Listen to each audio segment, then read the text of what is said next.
Lot more time in your date or giving a personality test or maybe a survey about yourself. There are few questions about your personal life, your hobbies, your interest, and your meaning of life, and etc. What are your procedures and everything?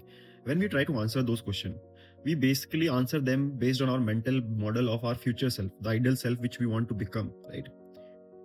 We all want to be wake up in the morning, do the hard work, and this something. There is like things which we want to become, and we are still not there. So while answering this question, we make this mistake that we answer it from our ideal self, not the current version of ourself, the imperfect one, which make mistakes, which procrastinate a lot or something. And these answers are on basis of your ideal self, and you complete the questionnaire or in a date you describe yourself something like this. But it's not really authentic. It's not congruent with your actual actions, and this impacts the result. Like whatever the personality test you got or whatever the score you get or the way the other person has judged you is totally different, and most of the time it's negative, I would tell you. Basically, you, what do you say, you oversell yourself, and in the real life you'll see under deliver, something like this.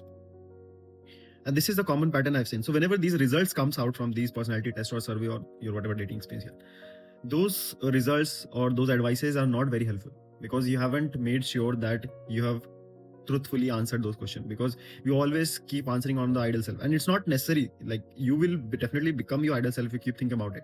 Most of 90% of it's the true case, but at that point you didn't answer it faithfully.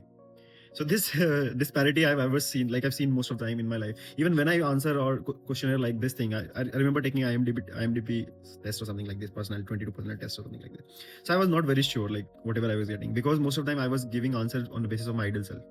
So it has to, somebody has to monitor you, and maybe it should be judged on basis of action, not on totally on your thought, because in our head we totally think ourselves are the greatest person or something like this. So I hope you understand that and bring this transparency more into your conversation or while giving this kind of test, so that you can have a useful result which you can apply back to your life. So that's what I wanted to say. And one more thing I want to like to add is that sometimes we show which like, for personally, I tried to portray myself very hard and strong or something like this, and I will take a very bold step or a very hurtful step even if it is required or something like this. A lot more time I won't do it. I became very calm or softer, forgiving, and this kind of thing.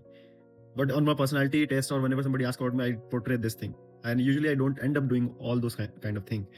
So somebody might create a bad image of me or something like this, but in reality might not be that hard or brutal or something like this. And although there has been times in my past where I would be very kinder, nicer or something like this, and in the end I will turn out to be very keepy, untruthful, unloyal, something like this. So there has been times like that which happened. So I hope you monitor these kind of things with yourself as well and become a better person in the end.